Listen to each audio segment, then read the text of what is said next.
Hello viewers, this is Priya. Today we will start class 6 Geography chapter 6 Our country India. अच्छा, आप मुझे comment section में बताओ कि आप कौन से स्टेट में रहते हो, मुझे भी तो पता चले। वैसे हमारी कंट्री बहुत ही सुंदर है। यहाँ पे नॉर्थ में हिमालय है, बहुत बड़े बड़े ऊंचे ऊंचे, और वेस्ट में बात करें तो अरेबियन सी है, और ईस्ट में बे ऑफ बंगाल है, और साउथ में इंडियन ओशन है। इंडिया का एरिया 3.28 मिलियन स्क्वायर किलोमीटर है। इतना बड़ा है हमारा इंडिया। इंडिया की पॉपुलेशन 120 करोड़ है, मतलब इतनी ज़्यादा। और फर्स्ट नंबर पे पता है कौन सा कंट्री है? चाइना। और चाइना के बाद इंडिया का आता है नंबर, यानी कि सेकंड नंबर पे है इंडिया। हमारी कंट्री में इतनी डाइवर्सिटी है, मतलब अलग अलग तरीके से कोई भी चीज़ें सेम नहीं है। जैसे कि जो कल्चर है, कल्चर सबका सेम नहीं है, डिफरेंट डिफरेंट कल्चर है, और लैंग्वेज डिफरेंट डिफरेंट है लोगों की। अलग अलग जगह पे वाइल्ड लाइफ हमें देखने को मिलती है, डिफरेंट डिफरेंट वाइल्ड लाइफ, मतलब कि जो एनिमल्स होते हैं, ठीक है। और वेजिटेशन मतलब कि प्लांट्स, ट्री, वो भी डिफरेंट डिफरेंट होते हैं हर जगह पर, और क्लाइमेट भी डिफरेंट डिफरेंट है। तो इन सब चीज़ों के डिफरेंट होने पर भी हमारी पूरी इंडिया में जो लोग हैं वो एक होकर रहते हैं, क्योंकि हम सब सोचते हैं कि हम सब एक हैं, इसलिए तो हमारा देश महान है। ये कोई ऐड नहीं है, आपको एक बहुत ही इम्पोर्टेंट इन्फॉर्मेशन देनी है। एजुकेशन को इजी और अफोर्डेबल बनाने के लिए हमने एक इम्पोर्टेंट स्टेप लिया है। आपके लिए हमने रेडी करा है स्पेशल कंटेंट जो आपके एग्जाम में बहुत हेल्प करेगा। इसमें आपको मिलेंगे चैप्टर वाइज टेस्ट पेपर, हर चैप्टर के नोट्स, साथ में कंबाइंड टेस्ट पेपर्स और प्रायोरिटी डाउट क्लियरिंग। इसके साथ साथ और भी बहुत सारे बेनिफिट्स आपको मिलने वाले हैं, सिर्फ और सिर्फ 299 के मेंबरशिप प्राइस में। सब्सक्राइब के साथ में ज्वाइन के बटन पे क्लिक करके आपको ये मेंबरशिप परचेज करनी है। ये प्राइस लिमिटेड टाइम के लिए है। अरे वाह भैया, इतने कम प्राइस में इतनी सारी चीजें, मैं तो अभी मेंबर बन जाता हूँ। इसमें जो है हमारा नॉर्थ से लेकर, नॉर्थ ये जो ऊपर वाला पार्ट है, नॉर्थ से लेकर साउथ तक हमारा इंडिया है, यहाँ तक, ठीक है। तो ये जो एरिया है वो कितना है हमारा 3200 किलोमीटर। और अगर हम ईस्ट टू वेस्ट देखते हैं, अगर हम यहाँ से ईस्ट से, ये वाला जो एरिया है ईस्ट, और यहाँ से हम ले जाते हैं वेस्ट की साइड, तो ये हमारा 2900 किलोमीटर। और हमें ये तो पता ही है कि हमारे इंडिया में बहुत सारे माउंटेन्स भी हैं, डेजर्ट्स भी है, और प्लेन्स भी हैं, और प्लेट्यूज भी हैं बहुत सारे। तो इन सब चीज़ के बारे में हम इस चैप्टर में अच्छे से रीड करेंगे। अब देखिए, जो फर्स्ट हमें बताया गया लोकेशन सेटिंग, यानी कि लोकेशनल सेटिंग देखेंगे सबसे पहले तो, कि हमें ये तो पता है कि जो इंडिया है वो नॉर्दर्न हेमिस्फीयर में, हमने चैप्टर 2 में रीड करा था अच्छे से। और जो है इंडिया से ट्रॉपिक ऑफ कैंसर पास होता है, देखो इस वाले इसमें देखो, इसमें दिखाया है अच्छे से। ये जो है हमारा ट्रॉपिक ऑफ कैंसर, इस पे से ये देखो डॉट डॉट जो लाइन है वो क्या है, हमारी ट्रॉपिक ऑफ कैंसर की है। ये 23 डिग्री 30 नॉर्थ यहाँ पर पड़ेगा हमारे, 23 डिग्री 30 नॉर्थ। अब देखिए, साउथ से अगर हम नॉर्थ की तरफ जाएं, साउथ से अगर हम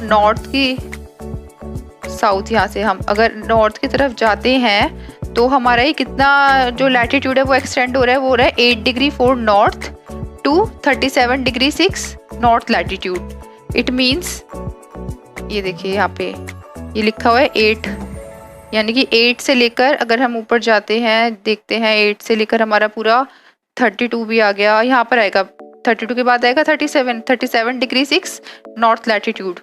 तो यहाँ तक हमारा एक्सटेंड है, ठीक है, एक्सटेंड हो रखा है हमारा।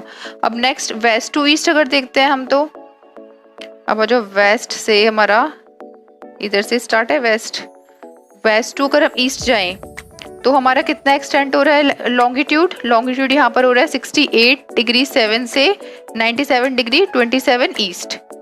अब देखो मैं आपको दिखा देती हूँ कि 68 डिग्री 7 ईस्ट कहाँ लिखा हुआ है। ये हमारा यहाँ पर लिखा होता है, यहाँ पर ये 72 लिखा है, तो तो इसके इस साइड में होगा थोड़ा, यहाँ पर 68। अब यहाँ से 68 से अगर हम ऐसे ऐसे जाएंगे, लॉन्गिट्यूडनल साइड से जाएंगे हम, तो यहाँ पर आएगा हमारा 88 आ गया। अब यहाँ पर होगा हमारा, यहाँ पे कहीं पे होगा हमारा 97। तो हमें इसे ऐसे देखना है।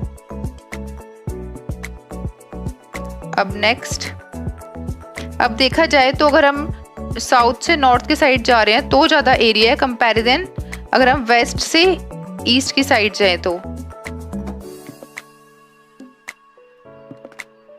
अब नेक्स्ट, अगर अब हमें पता भी, अब देखो इस वजह से क्या होगा, हमारा जो टाइम होगा, टाइमिंग में भी चेंज होगा। टाइमिंग में लैग कितना होगा हमारा, 2 आवर्स का। 2 आवर्स का क्या होगा, डिफरेंस होगा हमारा। इट मीन्स अगर हाँ देखा जाए, अगर अरुणाचल प्रदेश में हमारा सनराइज हो रहा है तो 2 आवर्स बाद सनराइज कहाँ पर होगा हमारा, गुजरात में। यानी गुजरात तक 2 आवर्स का क्या हो रहा है, डिफरेंस हो रहा है टाइम का। तो इसीलिए हमने स्टैंडर्ड मेरिडियन ऑफ इंडिया का जो टाइमिंग का बताया था मैंने, कि standard meridian of India last chapters में बताया था मैंने टाइमिंग का। तो उसमें ये बताया था कि जो हमारा इंडिया का है वो एक स्टैंडर्ड टाइम है, इंडियन स्टैंडर्ड टाइम, और वो किससे पास होता है, वो longitude 82 degree 30 east. It means इस साइड से जाएगा ये 82 डिग्री, यहाँ पर होगा देखो 82 डिग्री, ये 80 और 88 के बीच में, यहाँ पर, यहाँ इस साइड में होगा 82। इट मीन्स वो जो लाइन जा रही है वो ऐसे पास हो रही है, मतलब कि यहाँ से पास हो रही है। तो इस लाइन पे जो भी टाइमिंग होगा ना वो हमारे पूरे इंडिया में फॉलो होगा टाइम। इसका मतलब ये है। अब आपको ये चीज़ें तो क्लियर हो गई होंगी अच्छे से मैप के थ्रू, इसलिए मैं आपको मैप के थ्रू ही अच्छे से डिफाइन कर रही हूँ एक एक चीज़। अब देखिए, इंडियाज नेबर, अब इंडिया के जो नेबर कंट्रीज हैं वो कौन कौन सी हैं। अब जो 7 कंट्रीज हैं वो लैंड बाउंड्री शेयर कर रही हैं। कौन कौन सी, पाकिस्तान, अफगानिस्तान, चाइना, नेपाल, भूटान, बांग्लादेश, म्यांमार। कितनी हो गई ये टोटल, आप देखो काउंट करो, 1 2 3 4 5 6 7, ठीक है, 7 कंट्रीज हो गई है ये। अब देखो, अब नेक्स्ट, हमें वाटर वाली नहीं देखनी है, हमें सिर्फ लैंड वाला देखना है, जो लैंड से टच है। और अगर हम देखें कि जो आइलैंड है, जो कंट्रीज आइलैंड है वो कौन सी है, वो है श्रीलंका और मालदीव्स, जो इंडिया के सराउंडिंग में है।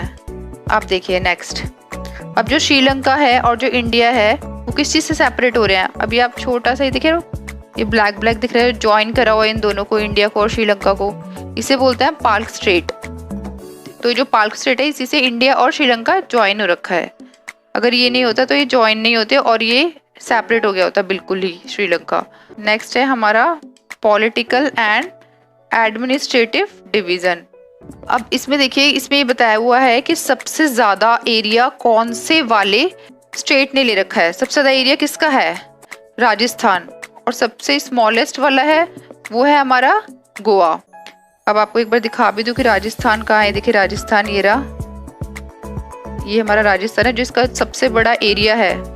सभी स्टेटों को कंपैरिजन किया जाए, सबसे बड़ा एरिया किसका है, राजस्थान का, और सबसे छोटा एरिया किसका है हमारा, ये जो गोवा, देखो कितना छोटा सा दिखाई दे रहा है। सबसे स्मॉलेस्ट एरिया जो है स्टेट का वो है गोवा, और लार्जेस्ट है हमारा राजस्थान।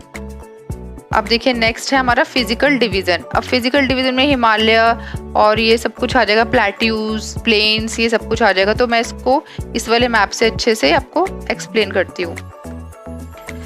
हिमालय देखिए 3 रेंजेस में ना डिवाइड हो रखा है। फर्स्ट है हमारा ग्रेट हिमालय, जिसको हम हिमाद्री भी बोलते हैं, लिखा हुआ है यहाँ पे ऊपर ही ऊपर, ग्रेट हिमालय। सेकंड है हमारा मिडिल हिमालय और हिमाचल भी बोलते हैं इसको। और लास्ट वाला जो है हमारा वो शिवालिक है, देखो लिखा है शिवालिक और ग्रेटर हिमालय के बीच में है मिडिल वाला हिमालय, जिसको हम हिमाचल भी बोलते हैं। और नॉर्दर्न प्लेन जो है वो हमारा शिवालिक के नीचे, ये वाला जो एरिया है देखो लिखा हुआ है नॉर्दर्न प्लेन, ग्रीन वाला जो एरिया है। अब जो नॉर्दर्न प्लेन है हमारा, इसमें सबसे ज़्यादा ये फर्टाइल होता है, क्योंकि यहाँ पे बहुत सारी जो एलुवियल सॉइल वगैरह डिपॉजिट होती हैं काफ़ी रिवर से आके। तो कौन कौन सी रिवर है, गंगा, ब्रह्मपुत्र और इंडस। देखो यहाँ पे ये गंगा, यहाँ से जितनी भी रिवर होगी वो यहाँ पर सॉइल डिपॉजिट करेगी। और कौन सी सॉइल है वो, एलुवियल। तो एलुवियल तो फर्टाइल के लिए बहुत ही अच्छी होती है, मतलब एग्रीकल्चर के लिए। ये है गंगा और यहाँ पर है ब्रह्मपुत्र और इंडस रिवर है हमारी। देखो यहाँ पे मैं आपको दिखा देती हूँ अच्छे से, जिससे कि आपको लर्न करने में बहुत इजीली अच्छे से लर्न हो जाए अगर आप मैप को माइंड में लेके चलोगे तो। अब नेक्स्ट आ जाइए डेजर्ट पे। अब ग्रेट इंडियन डेजर्ट। अब ग्रेट इंडियन डेजर्ट है वो क्या है, सबसे ज़्यादा ड्राई है, हॉट है और सैंडी, मतलब सैंड बहुत ज़्यादा है यहाँ पर। नेक्स्ट अभी देखिए जो प्लेन है ना, प्लेन के नीचे जितना भी एरिया है, ये येलो येलो वाला एरिया है, ये सारा हमारा क्या है, प्लेट्यूज है। ये हमारा क्या है, प्लेट्यूज है। और ये ट्रायंगुलर शेप में है, ये पूरा नीचे तक जा रहा है प्लेट्यू यहाँ तक। तो ये ट्रायंगुलर शेप है, ये देखो ट्रायंगल शेप है, इतना इतना देखो ट्रायंगल शेप है ना ये, तो इसलिए इसको क्या बोला गया है, ये कि ट्रायंगुलर शेप में होता है। और इसमें जो अरावली हिल्स ये देखो अरावली हिल्स है यहाँ पर, और ये सबसे ओल्डेस्ट रेंज मानी जाती है पूरे वर्ल्ड की। तो इसको बहुत अच्छे से ध्यान में रखना है कि ये वर्ल्ड की ओल्डेस्ट रेंज है। और ये जो इसका जो बॉर्डर है वो क्या है, नॉर्थ वेस्ट साइड से, मतलब नॉर्थ वेस्ट साइड में लाई कर रही है ना ये देखो। अब नेक्स्ट विंध्यास एंड सतपुड़ा। विंध्या के नीचे ही सतपुड़ा रेंज है। विंध्या और जो सतपुड़ा है वो भी इंपॉर्टेंट रेंजेस है। और जो नर्मदा और जो तापी रिवर्स है वो यहाँ पे फ्लो करती है। अब देखो यहाँ पर ये रही ना नर्मदा और तापी, ये वाली जो दोनों रिवर्स है नर्मदा और तापी फ्लो दिस रेंजेस। और ये क्या है, वेस्ट फ्लोइंग रिवर, मतलब वेस्ट की साइड से फ्लो कर रही है और ड्रेन यानी कि कहाँ पे रुक रही है, जाके अरेबियन सी में। ये अरेबियन सी है यहाँ पर ये पूरा, तो अरेबियन सी में सारा पानी इनका कहाँ जा रहा है, अरेबियन सी में जा रहा है। ये इसका मतलब ये होता है कि वेस्ट फ्लोइंग रिवर है तो यानी कि वेस्ट की साइड जा रही है और अरेबियन सी में जा रही है। अब नेक्स्ट वेस्टर्न घाट और Sahyadris, border of the plateau in the west. अब देखो अगर हम वेस्ट की साइड देखें तो ये बॉर्डर आपको दिख रहा है, लिखा हुआ है वेस्टर्न घाट्स, और अगर हम ईस्ट की साइड देखें तो ये लिखा हुआ है ईस्टर्न घाट्स। यानी कि जो वेस्टर्न घाट, वेस्ट साइड से किसने बॉर्डर कवर कर रखा है, वेस्टर्न घाट ने, और ईस्ट साइड से ईस्टर्न घाट्स ने। और हमें पता ही है कि प्लेट्यू में सबसे ज़्यादा मिनरल्स होते हैं, सबसे ज़्यादा कोल होता है, सबसे ज़्यादा आयरन ओर होता है, तो इसलिए बहुत ज़्यादा ये इंपॉर्टेंट होते हैं प्लेट्यू देखा जाए तो। अब देखिए कोस्टल प्लेन क्या होता है। कोस्टल में होता है जो रिवर के साइड में जो जगह है ना, ये लैंड है, रिवर के साइड में जो लैंड है इसको बोलते हैं हम कोस्टल एरिया। ये पूरा हमारा क्या है, कोस्टल एरिया है। अब नेक्स्ट, अब कौन कौन सी जो रिवर है वो यहाँ पे ईस्टर्न घाट की साइड में फ्लो हो रही है। कौन कौन सी है, ये देखो महानदी, गोदावरी, कृष्णा और ये कावेरी। और ये कहाँ पर जाके ड्रेन हो रही है, बे ऑफ बंगाल में, मतलब इसका जो सारा पानी है वो सारा बे ऑफ बंगाल में जा रहा है। अब ऐसे ही यहाँ पर देखो एक डेल्टा बन रहा है, ये दिख रहा है आपको छोटा सा ट्रायंगल शेप में, तो ये क्या हमारा डेल्टा है। तो डेल्टा कौन फॉर्म कर रहा है, यहाँ से ब्रह्मपुत्र की रिवर से भी पानी आ रहा है, यहाँ से गंगा का भी पानी आ रहा है। तो जहाँ से जैसे गंगा का ब्रह्मपुत्र ये क्या कर रही है, किस में फ्लो कर रही है पानी, पूरा बे ऑफ बंगाल में। तो यहाँ पर एक डेल्टा बना रही है, ये यहाँ पर ये डेल्टा बना रही है देखो ट्रायंगल शेप में, तो इसे हम बोलते हैं डेल्टा। अब देखिए नेक्स्ट, अब जो हमारा इंडिया है उसके भी आइलैंड है। कौन कौन से हैं, लक्षद्वीप आइलैंड ये रहा इस साइड में, और हमारा एक और है अंडमान एंड निकोबार, अंडमान निकोबार ये रहा। अब बोलते हैं कि ना ये जो लक्षद्वीप है ना, लक्षद्वीप पूरा का पूरा कोरल आइलैंड है। कोरल किसे बोलते हैं, सबसे पहले तो हम ये देखते हैं। कोरल वो होते हैं जैसे कि फॉर एग्जांपल सी में या वाटर में कोई भी एनिमल मर गया, वो सी का ही एनिमल है, वो मर गया है, तो जो उसका स्केलेटन होता है, जो उसका बोलते हैं ना बोन जो होती है, उसके ऊपर ही छोटे छोटे पॉलिप्स ग्रो होने लग जाते हैं। देखो यहाँ पर आपको सी में दिखाई भी दे रहे हैं, देखो ये उसी के ऊपर ग्रो हो रहे हैं। ये आपको पत्थर जैसा दिख रहा होगा लेकिन ये पॉलिप्स है। तो फिर ये क्या फॉर्म कर देते हैं, धीरे धीरे करके कोरल आइलैंड फॉर्म कर देते हैं। तो जो लक्षद्वीप है ना उसमें बहुत ज़्यादा कोरल आइलैंड है, मतलब एक तरीके से उसे हम कोरल आइलैंड ही बोलते हैं। अब देखिए हमारा ये पूरा चैप्टर अच्छे से हो गया है, ये भी हमने अच्छे से पढ़ लिया है। ये भी हमारा हो गया लक्षद्वीप आइलैंड और अंडमान निकोबार का मैंने अभी आपको बताया ही है। अब इसमें बोल रहे हैं कि ना जैसे सुनामी वगैरह आती है, तो 2004 में एक सुनामी आई थी, उसको आप बताना, आप कमेंट सेक्शन में मुझे बताओ सर्च करके कि जो सुनामी 2004 में आई थी उससे कौन सा आइलैंड इफेक्ट हुआ था। तो ये आपका क्वेश्चन है आज का। If you have any doubt, write it down in the comment section and please like and subscribe my video and share with your friends. Thank you.